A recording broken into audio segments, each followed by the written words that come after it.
Welcome, one and all, to the K.O.E. Nation for this long time coming RYE review of Loup River RYE. I am your king of extreme Phil, K.O.E., the man of the hour, the man with the power, the man that makes the other podcast cower, the prince and potentate of the political parlance, the lord of the Scottish Highlands. One handsome man if I do say so myself. And I am joined this evening by my indomitable broadcast partner, the one, the only, the 16-time Revolutionary Wrestling Podcast champion, non-chill filtered, quadruple distilled, your blend master of ceremonies himself, Tony fucking G, back here with another local whiskey in one Loup River RYE. Loup River Distilling, farmer owned, distilled from rye and corn. Excellent, excellent. Loup River straight rye whiskey, from our grain to your glass. 46.6 alcohol by volume, 93.3 proof, 750 milliliter. And let's see. Oh, there's plastic. Yep. There's a tab there for me to. There we go. Now, all right. This is one. Oh.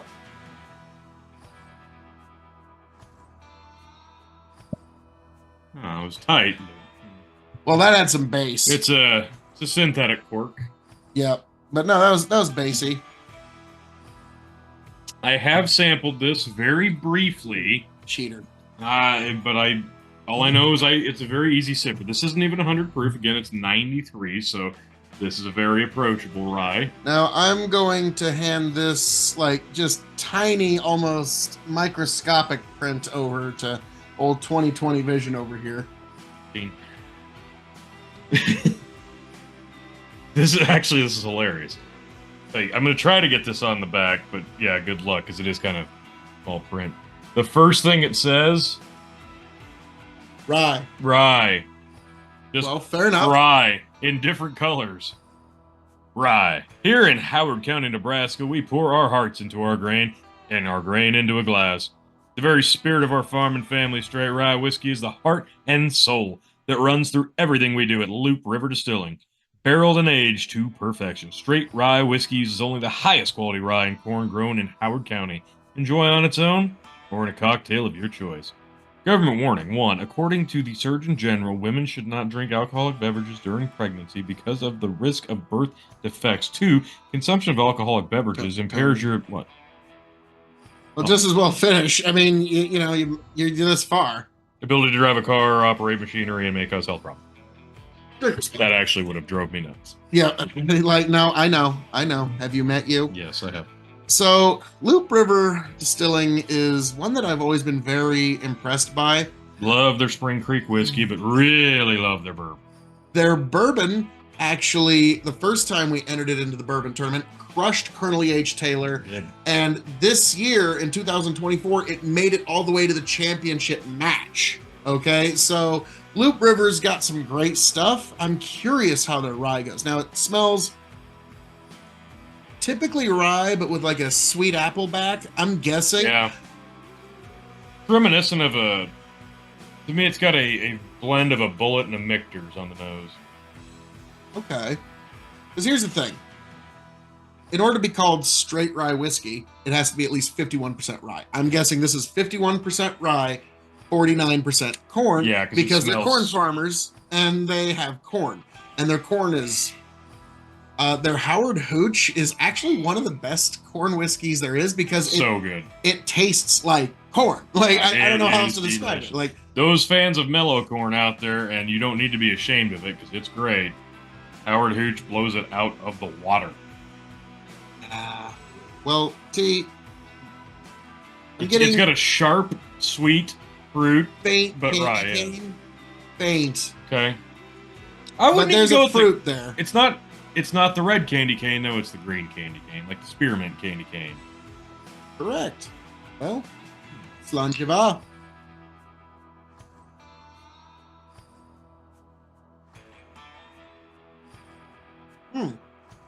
That's pronounced. Oh, yeah.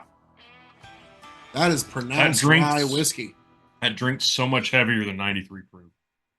That, yeah. It really it kicks you a little harder than that. You wouldn't think. You could almost believe like 95 to 100 proof. Oh, if you hand this drink's over 100. I think there's so much flavor for being under 95 proof. That is just a flavor. Okay, T.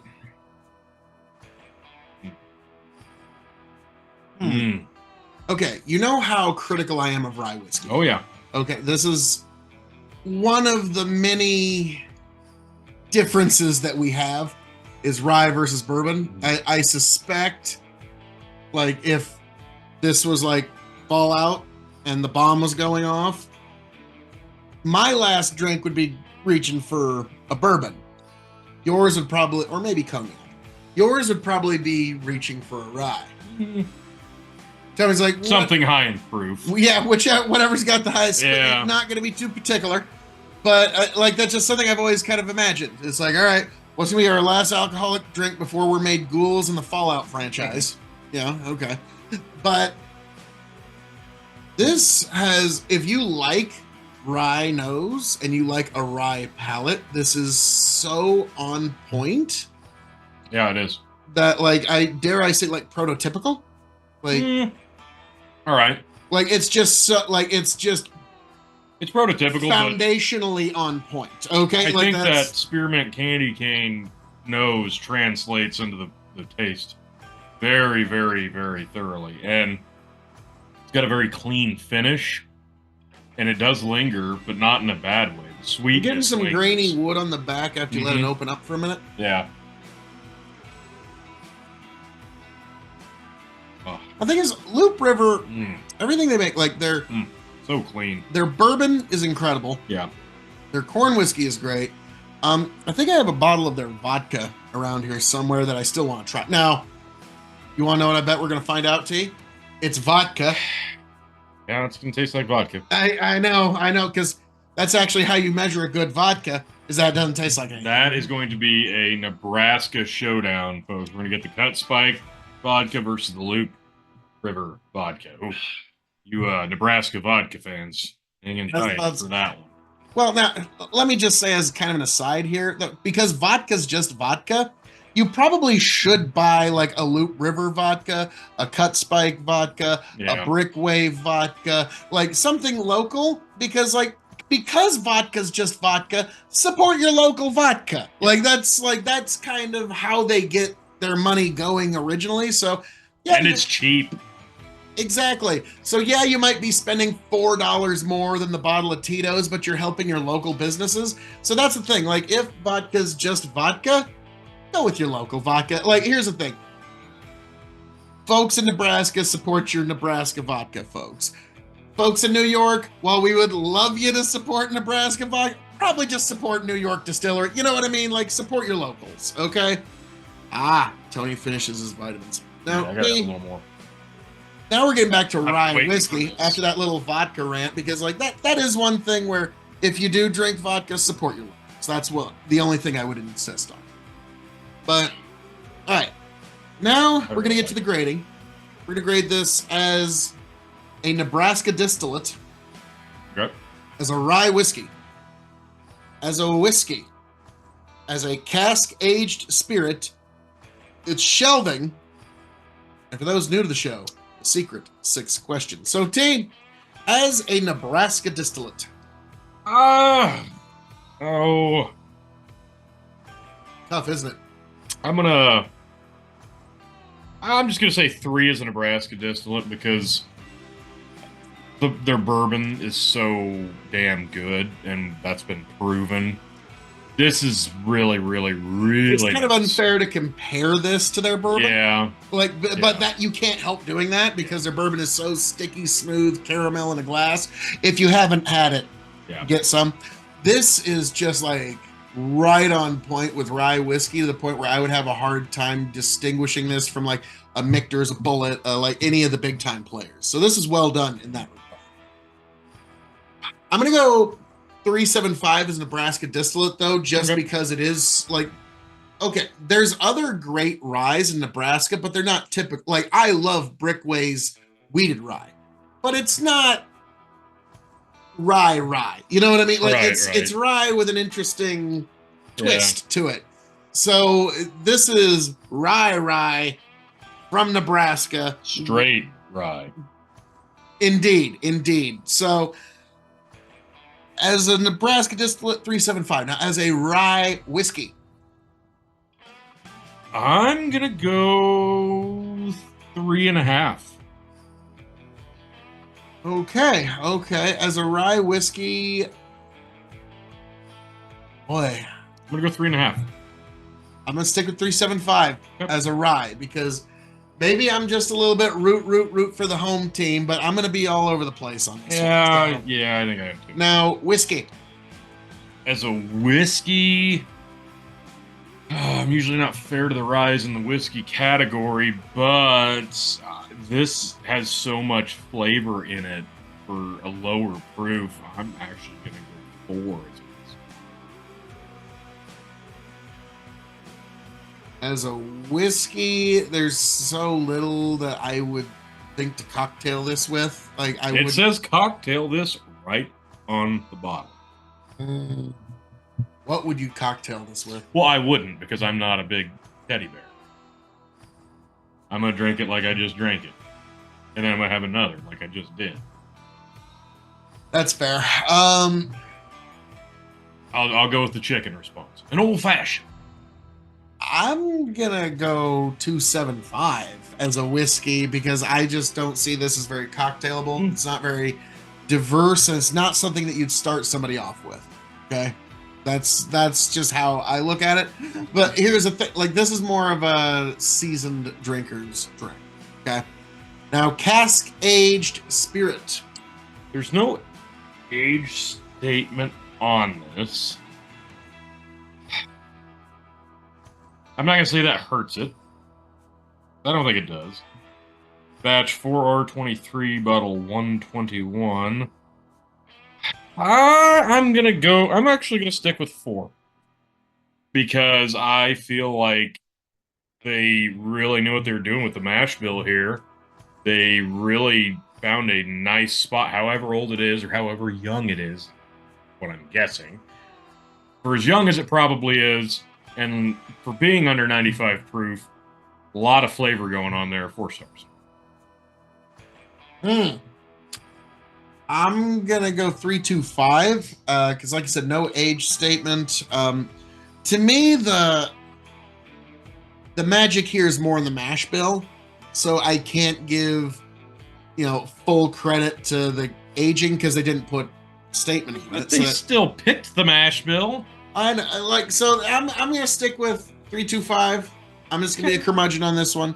But now we get to some of the interesting parts of it, the shelving, because it's definitely not a bottom. Like here's the problem: it's not a bottom shelf, it's not a middle shelf, it's not a top shelf. It's weird in that regard. The liquid in this bottle is hands down a middle shelf for me, but I'll be honest, the presentation from Loup River it needs a little bit more.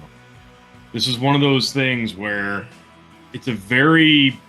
they've gone to these very slim, tall bottles, which is fine. Which that kind of catches your eye. That does, but it's the big army green. Yeah, because let's be frank, this up here is what catches people who know.